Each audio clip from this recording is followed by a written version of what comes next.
Hello everyone, this is Barricade, this is a little video to showcase a contraption that I built with a friend of mine on Minecraft. And so basically it's a gravity block combination lock. So this is my combination right here. If I press this button, the doors open, and so if I step on the expression plates, the door closes, and I also get to have my blocks back. So this is 100% hack proof. Basically, if I mix up the combination, so this is the wrong combination, it doesn't work, the doors don't open, and if I try to brute force it by putting too many blocks, say this for example, then it does not open either. And so yeah, basically the way this works is we here have a row of hoppers with a row of torches directly above them so that the gravity blocks get torched. And so yeah, as it turns out, when you torch a block directly above a hopper, then the item drop directly goes into that hopper and not into any adjacent ones. And so this is really useful here to make this as compact as possible, because that means we can have the hoppers next to each other. And so basically this row of hoppers is supposedly pushing into that row of hoppers, which actually connects to the drain, which directly goes to the upward pipes to get the items back.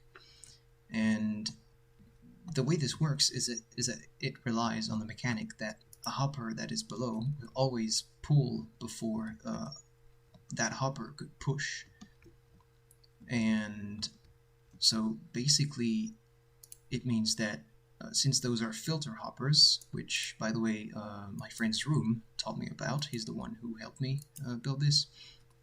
So basically if an item cannot go through that pipe because of basically not being the right item, then it's going to get pushed into that drain here and go directly back up without going through any of the logic. And so if it does get through, it pretty much, since there's 22 of these blocks here, it's going to push this comparator here to output a signal strength of 2 instead of 1, which is something we can detect.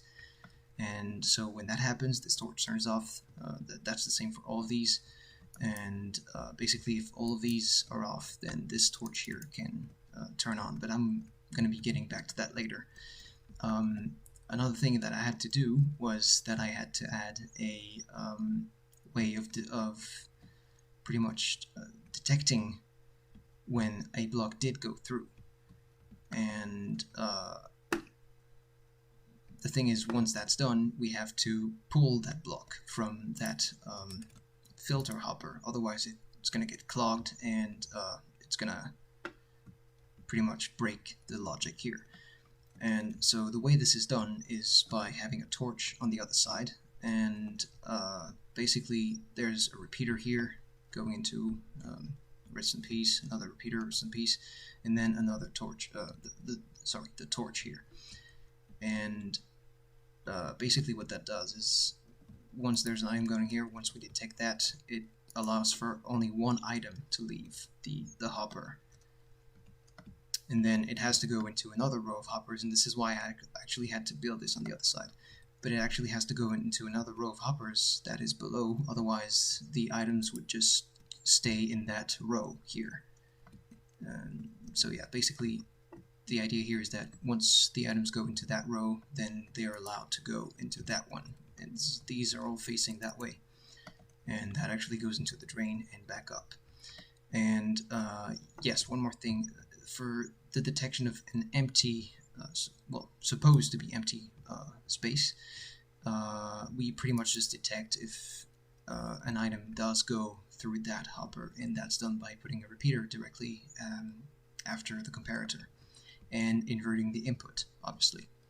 So that way, if that repeater turns on, then this torch here cannot turn off. This is pretty much basic combination lock logic. And yeah, basically, when that torch turns on, this is it goes into the set input of an RS-NOR latch, and we get the output running into the gate opening system. What else? Yes, we also have those pressure plates. Oops, sorry. Those pressure plates running into the gate opening system with the diode, and also into the reset input of the RS-NOR latch. So this is pretty basic logic. It ensures that when you put the right combination, the doors stay open until you step on those pressure plates. When you do, it closes the door behind you, and you can also just simply get out from the other side by just stepping on the pressure plates. So yeah, pretty simple logic, and this is a pretty simple item elevator. It's a bit slow, but it has the advantage of being completely silent. So yeah, this is just an arbitrary choice, doesn't really have much to do with the build itself. But yeah, this is a pretty good combination lock in my opinion, because if you count all of the gravity blocks in Minecraft, including the dragon egg, that's 20 blocks, pretty much. And assuming that we can also use empty spaces in our combination, then that gives us 21 possibilities for one quote-unquote digit. So here we have 8 quote-unquote digits, so that's 21 to the power of 8, which is almost 38 billion different combinations possible. So basically, if you have grief protection on your server or something, and you use that combination lock, you're pretty much unhackable. This is this is very, very safe. And so, yeah, I think that's it. Yeah, thank you for watching.